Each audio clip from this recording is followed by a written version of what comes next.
warahmatullahi ta'ala wabarakatuh. اليوم سأدرسكم موضوع فعل الماضي. ما هو الفعل الماضي؟ Fa'il madi bermaksud perbuatan yang telah dilakukan pada masa lalu. Perbuatan.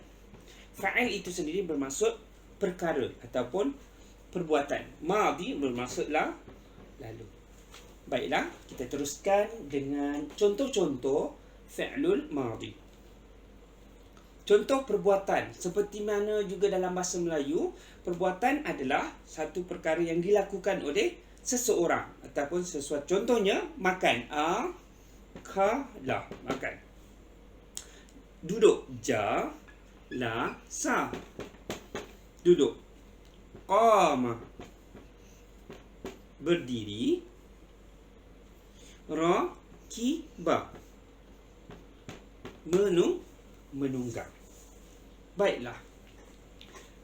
Seterusnya, untuk pengetahuan anak-anak yang saya hormati sekalian, fa'il saling berkait rapat dengan dhamir. Sebab apa? Dhamir adalah kata ganti nama. Dan setiap perbuatan mesti dikaitkan dengan siapa yang melakukannya. Okey? Baiklah. Contohnya, dhamir kita mulakan dengan dhamir huwa. Huma, hum.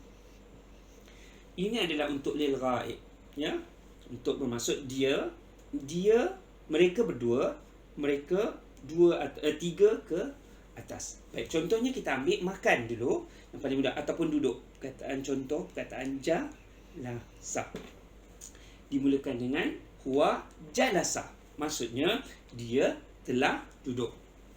Baik, bagaimana pula jika kita ingin mengatakan bahawa mereka berdua telah duduk? Adakah sama atau ada penambahan imbuhan? Baik, untuk huma kita akan ada penambahan alif. Ya, dia akan jadi jalasa. Imbuhannya adalah alif. Bila bertukar daripada jalasa, huwa jalasa, maka huma dia akan jadi jalasa panjang. Baik, bagaimana pula dengan hum? Hum bermaksud mereka. Jika kita ingin mengatakan mereka telah duduk, bagaimana? Perkataan asal jangan dibuang. Jalasa. Kita tambahkan dengan waw alif.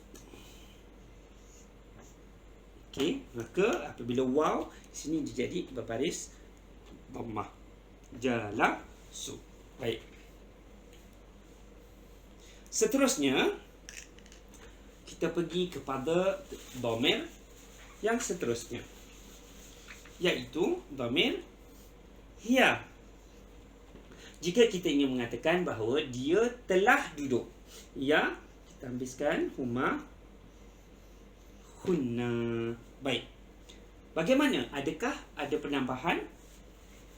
Ya, ada penambahan ataupun penambahan imbuhan. Dia akan jadi jalasat untuk dhamir hiya. Hiya jalasat. Ya. Baik. Huma dia akan jadi hiya huma jalasata. Okey. Hunna. Apa penambahan dia? Okay. Boleh tengok pada link-link yang di atas dalam kalam.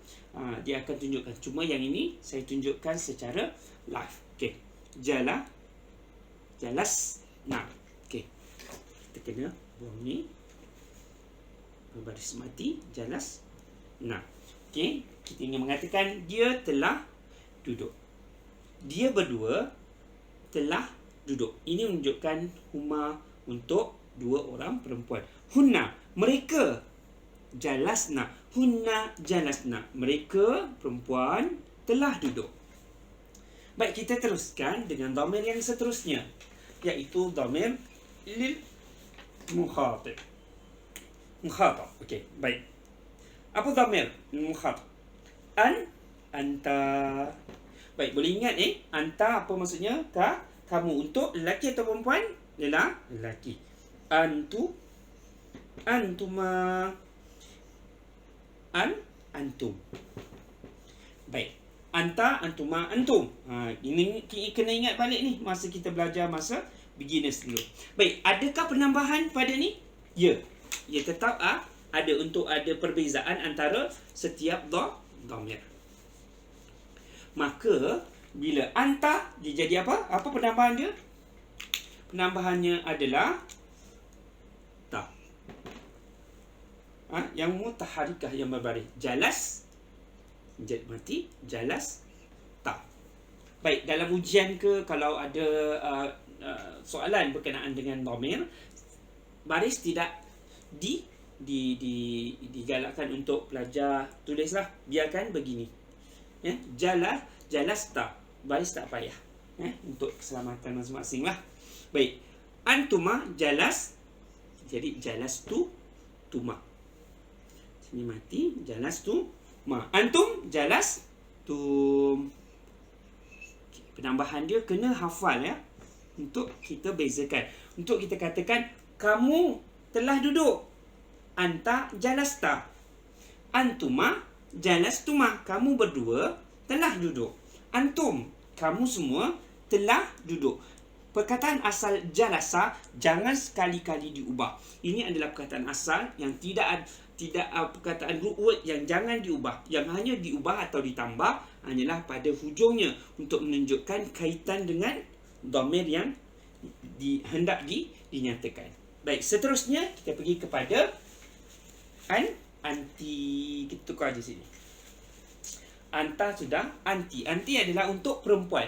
Jadi macam mana? Tukar sahaja baris. Jadi jalas ti. Penambahan dia adalah huruf ta tapi berbaris baris kasrah, baris bawah. Antuma, anti, antuma, antunna. Okey, kat sini kita tukar. Antum untuk ramai, lelaki, antunna. Baik. Anti jalasti, antuma jalastuma. Sama je untuk dua orang, sama juga. Cuma yang lain pada ramai. Kalau lelaki tadi antum, yang ini dia jadi antun. Nah, jadi macam mana? Okay. Apa penambahan dia?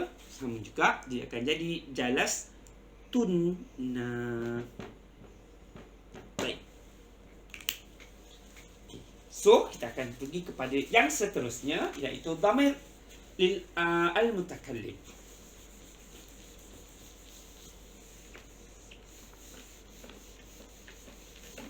Apa dhamir mutakallim?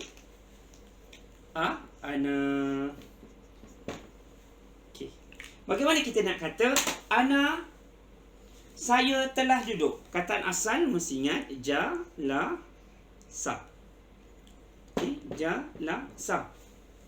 Baik, adakah penambahan untuk kita katakan saya telah duduk? Ya, dia ada penambahan iaitu ta juga. Dia akan jadi berbaris dhammah. Ke sini dia berbaris mati, jalas tu.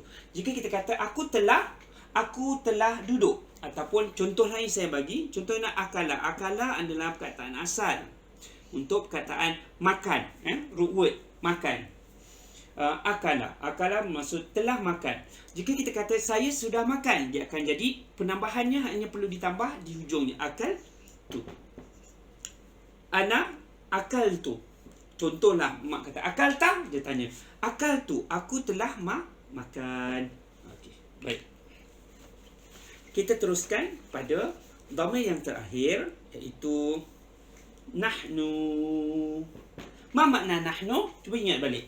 Nahnu bermaksud kami.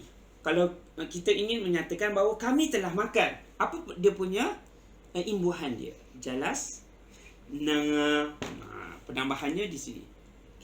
Penambahan dia jalas na, nun jalas na. Okey. Baik. Ini adalah satu contoh ya, menggunakan kata akar, jalasa. Ya, ia hanya bertukar apabila mengikut dhamir yang ditetapkan ataupun dhamir yang ingin kita nyatakan siapakah yang melakukannya. Baiklah. Saya bagi contoh yang lain. Contoh kita bagi perkataan untuk kita kata saya telah tidur. Ya, sorry, kita ambil perkataan yang mudah. Saya telah menaiki. Rakiba. Rakiba. Baik. Ana. Kalau ana apa penambahan dia? Cuba ingat balik. Ta. Kan? Dia akan jadi belakang ni kita tukar. Rakib. Tu. Kalau nahnu dia jadi rakib. Nah. Okey. Baik. Cukup sekadar tu. Jika ada persoalan, kita akan bertemu dalam live Zoom ataupun lain-lain pembelajaran secara online di masa akan datang. Assalamualaikum warahmatullahi wabarakatuh.